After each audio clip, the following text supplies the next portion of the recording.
10th class composite course సంబంధించి మొత్తం chapter వైజ్గా ఇంపార్టెంట్ క్వశ్చన్స్ దానికి సంబంధించిన ఆన్సర్స్ గురించి ఈ వీడియోలో మాట్లాడదాం. సో మీరు నాకు ఫస్ట్ టైం మన ఛానల్ విజిట్ చేసినట్లయితే please do subscribe and do like and comment.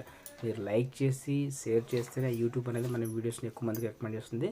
దానివల్ల యూస్ఫుల్ కంటెంట్ ఎక్కువ మందికి అయితే రీచ్ అవుతుంది. ఆల్రెడీ మన ఛానల్లో తెలుగు సంబంధించి హిందీకి సంబంధించి chapter wise gun shot questions అయితే పెట్టడం జరిగింది. అండ్ ఇంకొక విషయం ఏంటంటే ఈ పేపర్స్ ఈ ఇంపార్టెంట్ క్వశ్చన్ ఇచ్చింది నేను కాదు. సో గవర్నమెంట్ ఫ్యాకల్టీ ఎవరైతే ఈ బిలో యావరేజ్ స్టూడెంట్స్ టాపర్స్ ఎవరైతే ఈ ఫెయిల్ అవుతారో అలాంటి వాళ్ళ కోసం ప్రత్యేకంగా తయారు చేసిన క్వశ్చన్స్ ఇవన్నీ కూడా. సో ఇవన్నీ అయితే బాగా చదువుకోండి. ఇవి చదువుకొని FA1 paper, FA2 paper and SA1 paper and FA3 pre final papers ఇవి మాత్రం పక్కా అయితే చూసుకోండి. అలాగే మనకి నేను కొన్ని మోడల్ పేపర్స్ పెడతాను, గవర్నమెంట్ కొన్ని మోడల్ పేపర్స్ విడుదల చేసింది అవి కూడా పెడతాను. అవి చూసుకున్నట్లయితే పక్కా అయితే 590+ డ్యామ్ షూర్, అందులో అయితే మీకు ఎలాంటి సందేహం లేదు. ఇక్కడ చూద్దాం. సో ఇక్కడ వచ్చేసి కాంపోజిట్ కోర్స్ సంబంధించి ఫస్ట్ లెసన్ వచ్చేసి ప్రత్యక్ష దైవాలు. సో ఇక్కడ చూడొచ్చు మీరు ప్రత్యక్ష దైవాలు. సో దీంట్లో మీకు ఏంటంటే ఫస్ట్ అవగాహన ప్రతిస్పందన కింద మీకు ఒక పద్యం ఇవ్వడం జరిగింది. సో ఆ పద్యాన్ని చూసి మీరు ఏం చేయాలి, చదవాలి. ఆ పద్యం చదివి దానికి సంబంధించి ప్రతిపదార్థం అయితే రాయాల్సి ఉంటుంది. ఇక్కడ చూడండి, ఎంతయు వృద్ధులై తమకు నీ ఒకరుండవ తెప్పగాగా అని ఒక పద్యం అయితే ఉంది. ఆ పద్యానికి సంబంధించి ప్రతిపాదన అయితే చూసుకోండి. ఇక రెండవ పద్యం కూడా చూడండి, అనుపమ మెట్టి వారలకు నందదు ధర్మ పదంబు దాత్రిలో అని ఒక పద్యం ఉంది, అది కూడా చూసుకోండి. వ్యక్తీకరణ సంబంధించి ఇక్కడ చూడవచ్చు మీరు. ఇక్కడ మీకు ఏమి ఇచ్చారంటే ఫస్ట్ ప్రత్యక్ష దైవాల పాఠ్యాంశం సంబంధించి ఒక 2 క్వశ్చన్లు అయితే ఇవ్వడం జరిగింది. ప్రత్యక్ష దైవాలు పాఠం ఆధారంగా ఎర్రన గురించి రాయండి. సెకండ్ వన్ ఇతిహాసం ప్రక్రియ గురించి రాయండి, ఇదొకటి. తర్వాత ఇది వచ్చేసి 2 క్వశ్చన్స్ కూడా 4-5 వాక్యాలు రాసేది. సెకండ్ వన్ చూడండి 8 నుండి 10 వాక్యాలు రాసేది, అంటే ఆల్మోస్ట్ 8 మార్క్స్ అనుకుంటా. ప్రత్యక్ష దైవాలు పాఠం సారాంశాన్ని మీ సొంత మాటలు రాయండి. తర్వాత ప్రత్యక్ష దైవాలు పాఠం ఆధారంగా ధర్మ వ్యాధిని వ్యక్తిత్వాన్ని విశ్లేషించండి. సో ఇదైతే ఇవ్వడం జరిగింది. అది కాకుండా ఇంకోటి చూడండి, ఇక్కడ క్రింది ప్రశ్నలకు సృజనాత్మకంగా సమాధానాలు రాయండి. కౌశికుడు ధర్మ వ్యాధుల వృత్తాంతాన్ని సంభాషణ రూపంలో రాయండి. భాషాంశాలు చూడండి, ఇక్కడ గ్రామర్ పాయింట్, పదజాలము, వ్యాకరణము. జనని మనకు బాంధనీయురాలు, గీత గీసిన పదానికి అర్థం రాయండి. అంటే జనని అనే దానికి అర్థం అంటే జనని అంటే తల్లి. నెక్స్ట్ భాషాంశాలు చూడండి, జనకుడు తండ్రి, అమరులు, వాంఛ, హితము. సో వీటికి అర్థాలు రాయమన్నారు. తర్వాత ఉత్పత్తములు ధరింపజేయునది, కుషిక మహారాజు కుమారుడు, బంగారము గర్భమునందు కలది. సో ఇవొకటి. తర్వాత పర్యాయ పదాలు పుత్రుడు, జనని, చక్షువు, ఇవి నానార్థాలు గురువు, ఫలం, వంశం, ప్రకృతి వికృతులు. కార్యం పుత్రుడు, విజ్ఞానం, హృదయం. సందులు నిజం బగు, సెకండ్ వన్ జ్ఞానార్థంబు, థర్డ్ విజ్ఞోన్నతి, ఫోర్త్ వన్ అత్యంత, ఫిఫ్త్ వన్ ధర్మాత్ముడు, సిక్స్త్ ఇమ్మహాత్ముడు. సో వీటికి సంబంధించి మీరు సందులు రాసి ఉంటుంది. ఇంకెక్కడ చూడండి సమాసాలు, అలంకారాలు, గణములు. ఇక్కడ సమాసాలకు వచ్చేసరికి సనాతన ధర్మం, సెకండ్ వన్ శోకాగ్ని. అలంకారాలకు వస్తే సంసార సాగరాన్ని ఈతటం కష్టం, సెకండ్ వన్ ప్రభుత్వం రైతులపై దయావర్షం కురిపించింది, అలంకారాలు రాయాలి. గణములకు వచ్చి ధనము, జీవనం, మున్నుడి, జలజ. ప్రత్యక్ష దైవాలకు సంబంధించి ఇది చూడండి బతుకు గంప. ఇక్కడ చూస్తే కనుక వ్యక్తీకరణ సృజనాత్మక సంబంధించి కొన్ని క్వశ్చన్స్ ఇవ్వడం జరిగింది. 4-5 వాక్యాలు రాసే సమాధానం చూడండి. బతుకు గంప పాఠం ఆధారంగా మూలింటి చంద్రకళ గురించి రాయండి. కథానిక ప్రక్రియ గురించి రాయండి. రచయిత్రి ఎల్లమ్మలో గుర్తించిన గొప్ప లక్షణాలు ఏవి, బాల్య వివాహాల వలన నష్టాలు జరపండి. నెక్స్ట్ చూడండి ఎస్సే అనమాట. బతుకు గంప పాఠ్యభాగ సారాంశాన్ని సొంత మాటలో వివరించండి. పాఠం ఆధారంగా ఎల్లమ్మ వ్యక్తిత్వాన్ని విశ్లేషించండి. థర్డ్ వన్ ఎల్లమ్మకు రచయిత్రికి గల అనుబంధం గురించి రాయండి. కష్టాలకు కుంగిపోకుండా ధైర్యంగా మెలగాలని తెలియజేస్తూ మీ మిత్రునికి లేఖ రాయండి. ఇది చూసుకోండి. అర్థాలు, పర్యాపదాలు, నానార్థాలు, ప్రకృతి వికృతులు, సొంత వాక్యాలు, సమాసాలు, సంశిష్ట వాక్యాలు ఇవన్నీ కూడా చూసుకోండి. ఇవన్నీ కూడా మీకు టెక్స్ట్ బుక్లో నుంచే ఇవ్వడం జరిగింది.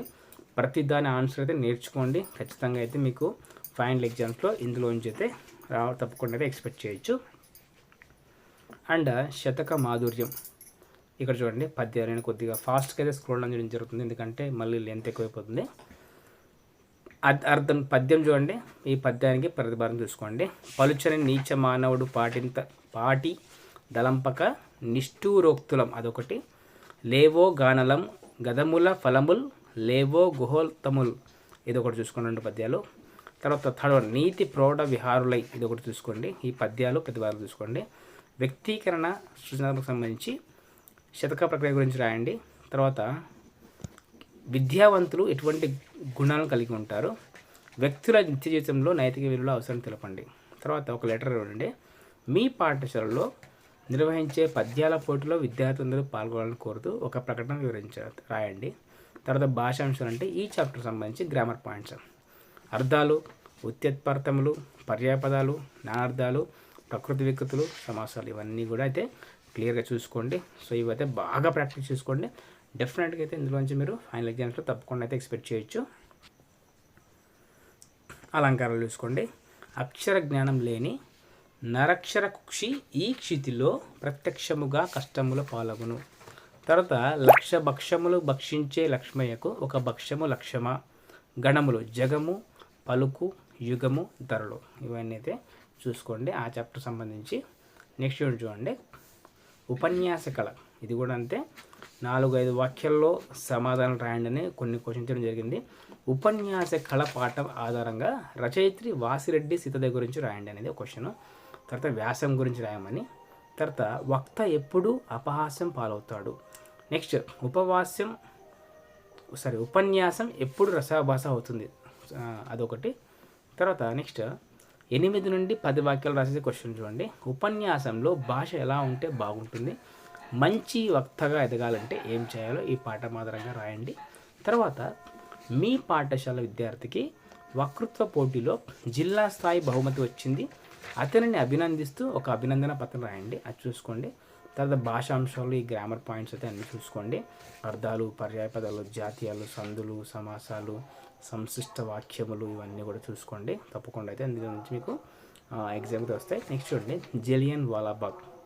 ఇది కూడా అంతే, ఒక పద్యం ఉంది, ఆ పద్యానికి ప్రతిభాగం చూసుకోండి. తర్వాత వ్యక్తీకరణలు వచ్చేసి మీకు కొన్ని క్వశ్చన్స్ ఉన్నాయి. జలియన్ వాలాబాగ్ పాఠం ఆధారంగా ఉమర్ అలీ షా గురించి రాయమనేసి. తర్వాత ఖండ కావ్యం ప్రక్రియ గురించి రాయమన్నాడు. నెక్స్ట్ చూడండి జలియన్ వాలాబాగ్ దురంతాన్ని సవివరంగా తెలపండి, ఎస్సీ అనమాట. ఆంగ్లేయుల నిరంకుశత్వ పాలనలో భారతీయుల పరిస్థితి మీ సొంత వాక్యాలు రాయండి. తర్వాత చూడండి మీకు నచ్చిన స్వతంత్ర సమరయోధుడి ప్రశంసిస్తూ అభినందన పత్రం రాయండి. తర్వాత చూడండి అర్థాలు, ఉత్పత్తములు, పర్యాపదాలు, నానార్థాలు, ప్రకృతి వికృతులు, సొంత వాక్యాలు, సందులు, సమాసాలు, గణములు ఇవన్నీ అయితే తప్పకుండా చూసుకోండి. ఫస్ట్ ఇవి చూసుకున్న తర్వాతే మిగతా ప్రశ్నలకైతే వెళ్ళండి. ఖచ్చితంగా అయితే మీకు ఇందులోంచే మీకు 100% అయితే ఎక్స్పెక్ట్ చేయొచ్చు. ఎందుకంటే ఇవి ఇచ్చింది నేను కాదు, గవర్నమెంట్ టీచర్సే. ఎవరైతే ఎగ్జామ్స్కి ప్రిపేర్ అవుతున్నారో వాళ్ళ ప్రిపరేషన్ సులభతరం చేయడం కోసమే ఈ క్వశ్చన్స్ అయితే ఇవ్వడం జరిగింది. అండ్ నెక్స్ట్ చూడండి ప్రకృతి సందేశం. ఇక్కడ ప్రకృతి సందేశంలో కూడా చూస్తే 4-5 వాక్యాలు రాసి సమాధానం చూడండి. ప్రకృతి సందేశం పాఠం ఆధారంగా వైసీవి రెడ్డి గురించి రాయండి, గేయం గురించి రాయమని ఇచ్చాడు. తర్వాత ప్రకృతి సందేశం పాఠ్యభాగ సారాంశాన్ని మీ సొంత మాటలు రాయండి, ఎస్సీ అనమాట. ఐక్యమత్యాన్ని గురించి ఏవి ఎలా బోధిస్తున్నాయో రాయండి.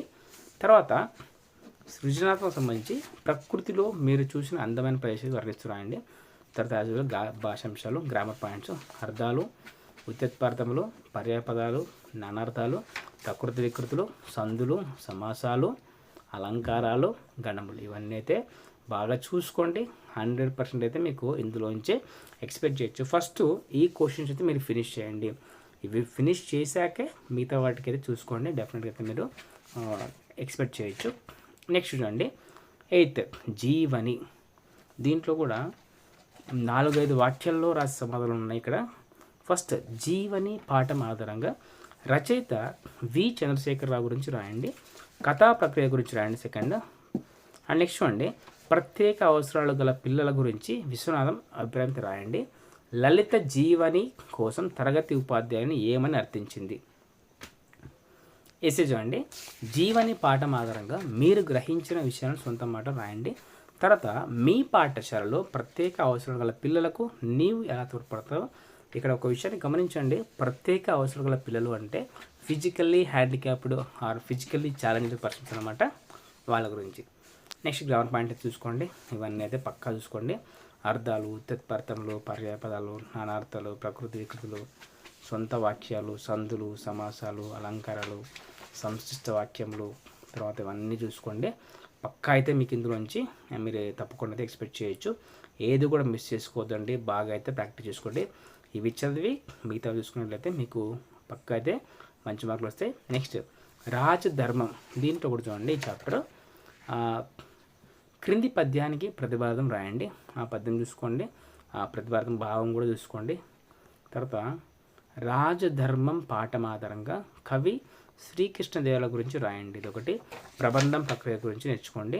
తర్వాత ఎస్ఏ అనమాట, అనుచరులు ఎన్ని రకాలుగా ఉంటారు, ప్రజలు నష్టపోయినప్పుడు వారిని పాలకులు అధికారులు ఎలా ఆదుకోవాలి. తర్వాత ఒక జనరల్ అనమాట, మీ గ్రామ పట్టణ అభివృద్ధికి కృషి చేస్తున్న ప్రజాప్రతినిధి సేవను అభినందిస్తూ అభినందన పత్రాన్ని తయారు చేయండి.